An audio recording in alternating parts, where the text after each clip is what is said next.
Dear students, आज की इस वीडियो में आपके साथ government Sadiq college women university Bahawalpur के एडमिशन से रिलेटेड इन्फॉर्मेशन शेयर करेंगे। इसमें कौन कौन से प्रोग्राम में एडमिशन स्टार्ट किए गए हैं, फीस क्या है, एलिजिबिलिटी क्राइटेरिया क्या है, admission schedule, entry test, merit लिस्टों का शेड्यूल, डेडलाइन और कैसे अप्लाई करना है, ये तमाम तरह डिटेल आज आपके साथ इस वीडियो में शेयर करेंगे। इससे पहले अगर आप लोग इस चैनल पर न्यू हैं तो चैनल को सब्सक्राइब करें और वीडियो को लाइक करें ताकि तमाम तरह इन्फॉर्मेशन आपको डेली बेसिस पर मिलती रहे। मज़ीद इन्फॉर्मेशन या रहनुमाई के लिए आप स्क्रीन पर दिए गए कॉन्टैक्ट नंबर पर रब्ता भी कर सकते हैं और एडमिशन से रिलेटेड तमाम तरह अपडेट के लिए हमारे चैनल से कनेक्टेड रहें। तो स्क्रीन पर आप government Sadiq college women university Bahawalpur की तरफ से अनाउंस किया गया नोटिफिकेशन देख सकते हैं। अगर बात करें कि इसमें कौन कौन से प्रोग्राम में एडमिशन स्टार्ट किए गए हैं, तो अंडर ग्रेजुएट प्रोग्राम में बीएस फर्स्ट सेमेस्टर में शामिल हैं BS chemistry, BS physics, BS mathematics, BS zoology, BS botany, BS food science and technology, BS biotechnology, BS applied psychology, BS education, BEd after 16 year education, BS computer science, BS information technology, BS artificial intelligence, BS economics, bachelor of business administration यानी कि BBA. इसके बाद BS English, BS Urdu, BS Islamic studies, bachelor of fine arts. और इसके बाद BS के 5वें semester में शामिल हैं BS chemistry, BS physics, BS mathematics, BS zoology, BS botany, BS applied psychology, BS education, BS English, BS Urdu, BS Islamic studies और BS economics. इसके बाद एमएस प्रोग्राम में शामिल हैं MS chemistry, MS mathematics, MS zoology, MS botany, MS computer science, MS economics, MS Islamic studies, MS Urdu, MS education और MS physics. और PhD program में शामिल हैं chemistry, mathematics, physics, zoology, economics और इस्लामिक स्टडीज़। ये वो तमाम अंडर ग्रेजुएट, एमएस और पीएचडी प्रोग्राम हैं जो यूनिवर्सिटी की तरफ से ऑफर किए जा रहे हैं। याद रहे कि बीएस प्रोग्राम में अप्लाई करने की लास्ट डेट 10 अगस्त 2022 है, जबकि एमएस और पीएचडी प्रोग्राम में अप्लाई करने की लास्ट डेट 19 अगस्त 2022 है। इसके बाद यूनिवर्सिटी की तरफ से फर्स्ट मेरिट लिस्ट 15 अगस्त, सेकंड मेरिट लिस्ट का ऐलान 18 अगस्त और थर्ड मेरिट लिस्ट का ऐलान 22 अगस्त को किया जाएगा। और इसके साथ ही क्लासेस का आगाज़ 26 सितंबर 2022 से होगा। याद रहे कि ऐसे तमाम स्टूडेंट्स जो सेल्फ फाइनेंस पर अप्लाई करना चाहते हैं तो उन स्टूडेंट्स के लिए ईच अंडर ग्रेजुएट प्रोग्राम में मिनिमम 5 सीटें हैं, यानी कि वो 5 सीटों पर बीएस फर्स्ट सेमेस्टर और बीएस के 5वें सेमेस्टर के लिए अप्लाई कर सकता है। ऐसे तमाम स्टूडेंट्स जो बीएस के 5वें सेमेस्टर के लिए अप्लाई करना चाहते हैं तो ऐसे स्टूडेंट्स के लिए जो एलिजिबिलिटी क्राइटेरिया है वो ये है कि कैंडिडेट ने रेलिवेंट प्रोग्राम में बीए, बीएससी या एसोसिएट डिग्री कंप्लीट की हो। और ऐसे तमाम स्टूडेंट्स को बाद में 16 क्रेडिट आवर के जो प्री रिक्विजिट कोर्सेज हैं ये ज्वाइन करना होंगे और ये आपके रेलिवेंट डिपार्टमेंट की तरफ से अनाउंस किए जाएंगे। इसके बाद यूनिवर्सिटी की तरफ से टेस्ट शेड्यूल और इंटरव्यू के शेड्यूल की बात करें तो यूनिवर्सिटी की तरफ से स्पेशल अंडर ग्रेजुएट प्रोग्राम के लिए नेट टेस्ट होगा जो कि 11 अगस्त को होगा। इसके बाद जो इंटरव्यू हाफिजुल कुरान का होगा और टेस्ट होगा ये 11 अगस्त को। स्पोर्ट्स कोटा का टेस्ट 11 अगस्त को। और इसके बाद यूनिवर्सिटी की तरफ से जो गेट टेस्ट होगा जो कि एमएस और पीएचडी प्रोग्राम के लिए होता है तो ये 15 अगस्त को होगा। और इसके साथ ही एमएस और पीएचडी प्रोग्राम के जो इंटरव्यूज़ होंगे ये 16 अगस्त 2022 को होंगे। इस चीज़ का ख्याल रहे कि जो स्टूडेंट्स एडमिशन टेस्ट को क्लियर करेंगे तो वही बाद में इंटरव्यू के लिए ज्वाइन हो सकेंगे, यानी कि जब आप एंट्री टेस्ट देंगे तो उसके बाद जो है सिलेक्शन लिस्ट लगाई जाएगी इंटरव्यू के लिए। और ऐसे तमाम स्टूडेंट्स जो एंट्री टेस्ट को क्लियर ना कर पाए तो वो स्टूडेंट्स इंटरव्यू की लिस्ट में शामिल नहीं होंगे। इसके बाद फ़ीस की बात करें तो बीएस इंग्लिश और BS Islamic studies morning program के पहले सेमेस्टर की फ़ी 24,450 रुपीज़, जबकि बाकी सेमेस्टर की फ़ी 19,750 रुपीज़ होती है। और सेल्फ फाइनेंस के पहले सेमेस्टर की बीएस इंग्लिश की फ़ी 30,950 रुपीज़, जबकि बाकी सेमेस्टर की फ़ी 26,250 रुपीज़ होती है। एमएस इस्लामिक स्टडीज़ के पहले सेमेस्टर की फ़ी 31,150 रुपीज़ और बाकी सेमेस्टर की फ़ी 25,450 रुपीज़ होती है। और पीएचडी इस्लामिक स्टडीज़ के पहले सेमेस्टर की फ़ी 43,300 रुपीज़ और बाकी सेमेस्टर की फ़ी 37,100 रुपीज़ होती है। बीएस उर्दू के पहले सेमेस्टर की फ़ी 24,450 रुपीज़ और बाकी सेमेस्टर की फ़ी 19,750 रुपीज़ होती है।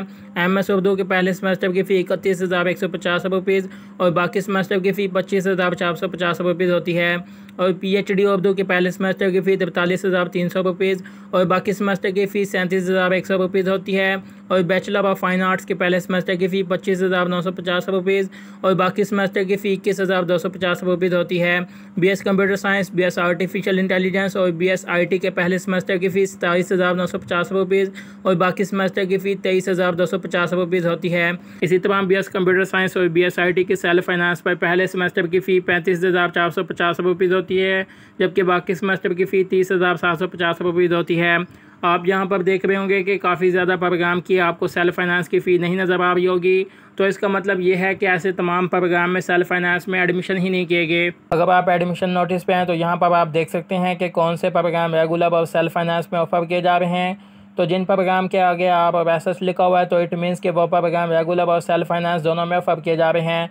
आपका मतलब रेगुलर और वैसेस का मतलब सेल्फ सपोर्ट। तो ऐसे तमाम प्रोग्राम जिनके आगे कुछ नहीं लिखा हुआ तो वो प्रोग्राम सभी रेगुलर में ऑफर किए जा रहे हैं। और याद रहे कि MS और PhD के प्रोग्राम सभी रेगुलर में ऑफर किए जाते हैं। तो इसी तरह बाकी प्रोग्राम की फ़ीस की बात करें तो BBA के पहले सेमेस्टर की फ़ी 25,450 रुपीज़ और बाकी सेमेस्टर की फ़ी 20,750 रुपीज़ होती है। और सेल्फ फाइनेंस पर पहले सेमेस्टर की फ़ी 33,950 रुपीज़ और बाकी सेमेस्टर की फ़ी 29,250 रुपीज़ होती है।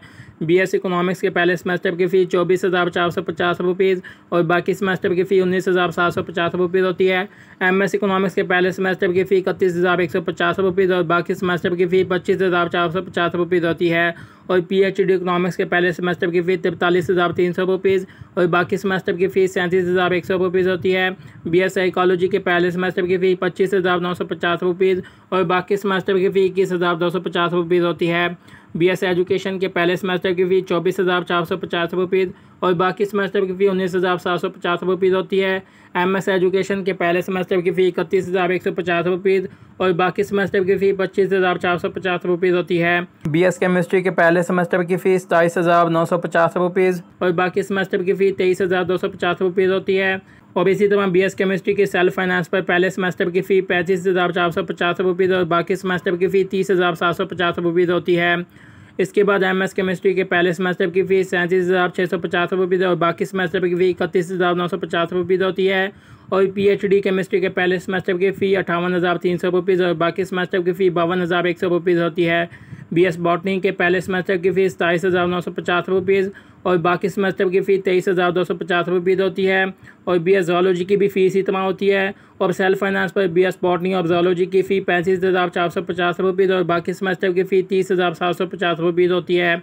MS ज़ूलॉजी के पहले सेमेस्टर की फ़ी 37,650 रुपीज़ और बाकी सेमेस्टर की फ़ी 31,950 रुपीज़ होती है। और PhD ज़ूलॉजी के पहले सेमेस्टर की फ़ी 58,300 रुपीज़ और बाकी सेमेस्टर की फ़ी 52,100 रुपीज़ होती है। BS फिज़िक्स के पहले सेमेस्टर की फ़ीस 27,950 रुपीज़ और बाकी सेमेस्टर की फ़ी 23,250 रुपीज़ होती है। और सेल्फ फाइनेंस पर BS की फ़ी 35,450 रुपीज़ और बाकी सेमेस्टर की फ़ी 30,750 रुपीज़ होती है। MS फिज़िक्स के पहले सेमेस्टर की फ़ी 37,650 रुपीज़ और बाकी सेमेस्टर की फ़ी 31,950 रुपीज़ होती है। और PhD फिज़िक्स के पहले सेमेस्टर की फ़ी 58,300 रुपीज़ और बाकी सेमेस्टर की फ़ी 52,100 रुपीज़ होती है। BS मैथ की पहले सेमेस्टर की फ़ी 26,450 रुपीज़ और बाकी सेमेस्टर की फ़ी 21,750 रुपीज़ होती है। और सेल्फ फाइनेंस पर BS मैथ की फर्स्ट सेमेस्टर की फ़ी 33,950 रुपीज़ और बाकी सेमेस्टर की फ़ी 29,250 रुपीज़ होती है। MS मैथ के पहले सेमेस्टर की फ़ी 33,150 रुपीज़ और बाकी सेमेस्टर की फ़ी 27,450 रुपीज़ होती है। और PhD मैथ के पहले सेमेस्टर की फ़ी 43,300 रुपीज़ और बाकी सेमेस्टर की फ़ीस 37,100 रुपीज़ होती है। तो ये है जी तमाम प्रोग्राम का मुकम्मल फ़ीस स्ट्रक्चर। इसका लिंक आप लोगों को डिस्क्रिप्शन में मिल जाएगा, आप वहाँ से ओपन करके देख सकते हैं। इसके बाद एलिजिबिलिटी क्राइटेरिया की बात करें तो BS English, bachelor of fine arts, BS Urdu और BS इस्लामिक स्टडीज़ के लिए कैंडिडेट ने FA, FSC या इक्विवेलेंट क्वालिफिकेशन सेकंड डिवीज़न के साथ की हो और कैंडिडेट की सेकंड डिवीज़न होनी चाहिए और थर्ड डिवीज़न नहीं होनी चाहिए, यानी कि कैंडिडेट के इंटरमीडिएट में कम से कम 45% मार्क्स होने चाहिए या इससे ज़्यादा होनी चाहिए। 45% से कम मार्क्स वाले स्टूडेंट्स अप्लाई नहीं कर सकते। और BS के 5वें सेमेस्टर के लिए कैंडिडेट ने BA, BSc या इक्विवेलेंट क्वालिफिकेशन की हो और थर्ड डिवीज़न नहीं होनी चाहिए। और इसके बाद MS के लिए कैंडिडेट ने गेट का टेस्ट लाजमी क्लियर किया हो। डिपार्टमेंटल के गेट टेस्ट में, यानी कि जो यूनिवर्सिटी की तरफ से कंडक्ट किया जाएगा, उसमें 60% मार्क्स होने चाहिए। अगर आप NTS की तरफ से कंडक्ट किया गया गेट टेस्ट देते हैं तो उसमें कम से कम आपके 50% कम्युलेटिव मार्क्स होने चाहिए। और इसके साथ ही MS के लिए कैंडिडेट की 16 ईयर एजुकेशन कम्प्लीट हो। और PhD इस्लामिक स्टडीज़ के लिए कैंडिडेट की 18 ईयर एजुकेशन कम्प्लीट होनी चाहिए। और इसके बाद गेट टेस्ट, अगर NTS की तरफ से कंडक्ट किया गया गेट टेस्ट दिया हुआ है तो उसमें कम से कम 60% मार्क्स होने चाहिए। अगर डिपार्टमेंटल टेस्ट यानी कि यूनिवर्सिटी का टेस्ट दिया हुआ है तो उसमें कम से कम 70% नंबर होने चाहिए। और इसके बाद BS computer science, BS IT और BS आर्टिफिशियल इंटेलिजेंस के लिए कैंडिडेट ने सेकंड डिवीज़न की हो FA, FSC में, और FA, FSC कैंडिडेट ने मैथमेटिक्स के साथ की हो या equivalent examination computer science, general science, commerce या DAE के साथ की हो। और इसके अलावा कैंडिडेट की 12th डिवीजन नहीं होनी चाहिए। BS इकोनॉमिक्स के लिए कैंडिडेट ने FA FSC या इक्विवेलेंट क्वालिफिकेशन 2nd डिवीजन के साथ की हो। और इसके बाद BS के 5वें सेमेस्टर के लिए कैंडिडेट ने BA BSc या इक्विवेलेंट क्वालिफिकेशन इकोनॉमिक्स के साथ की हो और 12th डिवीजन नहीं होनी चाहिए। MS इकोनॉमिक्स के लिए कैंडिडेट के 16 ईयर एजुकेशन कंप्लीट हो और NTS की तरफ से कंडक्ट किए गए गैर टेस्ट में 50% कम्युलेटिव स्कोर बना चाहिए और अगर डिपार्टमेंटल टेस्ट दिया हुआ है तो उसमें कम से कम 60% नंबर बने चाहिए।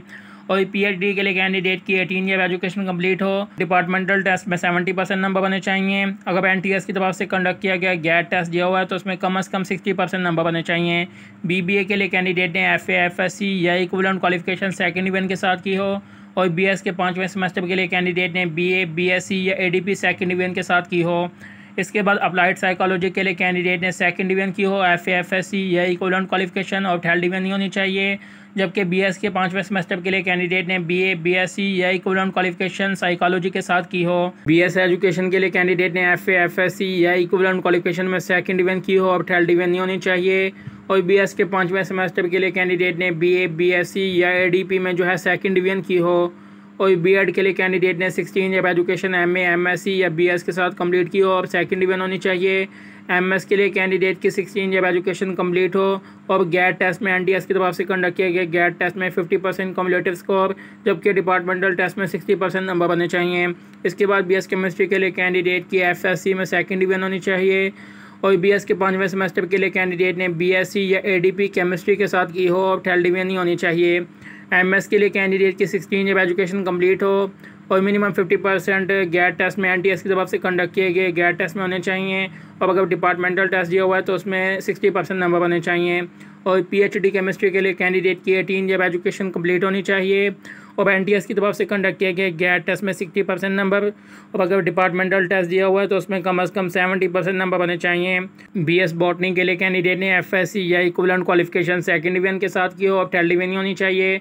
और 5वें सेमेस्टर के लिए कैंडिडेट ने BSc या ADP या इसके अलावा इक्विवेलेंट क्वालिफिकेशन बॉटनी के साथ की हो। और मैथ के लिए कैंडिडेट ने FSc में 2nd डिवीजन फिजिक्स के साथ की हो और इसके साथ ही कैंडिडेट की 12th डिवीजन नहीं होनी चाहिए। और BS के 5वें सेमेस्टर के लिए कैंडिडेट ने BSc या इक्विवेलेंट क्वालिफिकेशन फिजिक्स और मैथ के साथ की हो। और MS के लिए कैंडिडेट की 16 ईयर एजुकेशन कंप्लीट हो और इसी तरह NTS की तरफ से कंडक्ट किया गया गैर टेस्ट में 50% नंबर, डिपार्टमेंटल टेस्ट दिया हुआ है तो उसमें 60% कम्युलेटिव स्कोर बना चाहिए। और PhD के लिए कैंडिडेट की 18 ईयर एजुकेशन कंप्लीट हो और इसके साथ ही गैर टेस्ट में 60% नंबर अगर NTS की तरफ से कंडक्ट किया गया गैर टेस्ट दिया हुआ है और अगर डिपार्टमेंटल टेस्ट दिया हुआ है तो उसमें कम से कम 70% नंबर बने चाहिए। और इसी तरह ज़ूलॉजी और फिजिक्स के MS प्रोग्राम के लिए भी यही क्राइटेरिया है। और ज़ूलॉजी में BS फर्स्ट सेमेस्टर के लिए कैंडिडेट ने FSc 2nd डिवीजन के साथ की हो और कैंडिडेट ने बायोलॉजी के सब्जेक्ट FSc में लाजमी कंप्लीट किया हो। और BS के 5वें सेमेस्टर के लिए कैंडिडेट ने BSc या ADP जो है ज़ूलॉजी के साथ की हो। और इसके बाद अगर बात करें BS फिजिक्स की तो इसके लिए कैंडिडेट ने 2nd डिवीजन की हो FSc और कैंडिडेट ने इंटरमीडिएट में फिजिक्स का सब्जेक्ट लाजमी कंप्लीट किया हो। और BS के 5वें सेमेस्टर के लिए कैंडिडेट ने BSc या इक्विवेलेंट क्वालिफिकेशन जो है फिजिक्स और मैथ के साथ की हो और 2nd डिवीजन होनी चाहिए। और इसके अलावा कैंडिडेट की 12th डिवीजन नहीं होनी चाहिए। तो ये है जी तमाम प्रोग्राम का मुकम्मल एलिजिबिलिटी क्राइटेरिया। अगर आप government Sadiq college women university Bahawalpur में एडमिशन के लिए अप्लाई करना चाहते हैं किसी भी प्रोग्राम में तो आप इनकी वेबसाइट www.gscwu.edu.pk पर जाकर ऑनलाइन अप्लाई कर सकते हैं। और एडमिशन से रिलेटेड किसी भी फर्दर इन्फॉर्मेशन या रहनुमाई के लिए आप नीचे दी गई ईमेल आईडी या फ़ोन नंबर के थ्रू डायरेक्ट रब्ता कर सकते हैं। पाकिस्तान की तमाम तर यूनिवर्सिटीज़ और इंस्टीट्यूशंस के एडमिशन की मालूमात, मेडिकल कॉलेजेस के दाखिलों और MD-CAT की मुकम्मल रहनुमाई, मेडिकल इंजीनियरिंग, लॉ और फाइन आर्ट्स के entry test, computer science, allied health sciences, social science, media studies और बिजनेस स्टडीज़ के प्रोग्राम, यूनिवर्सिटीज़ के एडमिशन शेड्यूल और मेरिट लिस्टों की तफसील, नेशनल और इंटरनेशनल स्कॉलरशिप, जॉब्स और तमाम ऑनलाइन अर्निंग कोर्सेज की मालूमात, बोर्ड इम्तिहानात, दाखिलों और रिजल्ट की मुकम्मल इन्फॉर्मेशन, आर्मी, नेवी और एयरफोर्स के ज्वाइनिंग प्रोग्राम, कैरियर काउंसलिंग और तमाम तर नोटिफिकेशन, अनाउंसमेंट और अपडेट के लिए अभी हमारा एजुकेशनल व्हाट्सएप ग्रुप बिल्कुल फ्री में ज्वाइन करें और इसके अलावा हमारे यूट्यूब चैनल को भी सब्सक्राइब करें।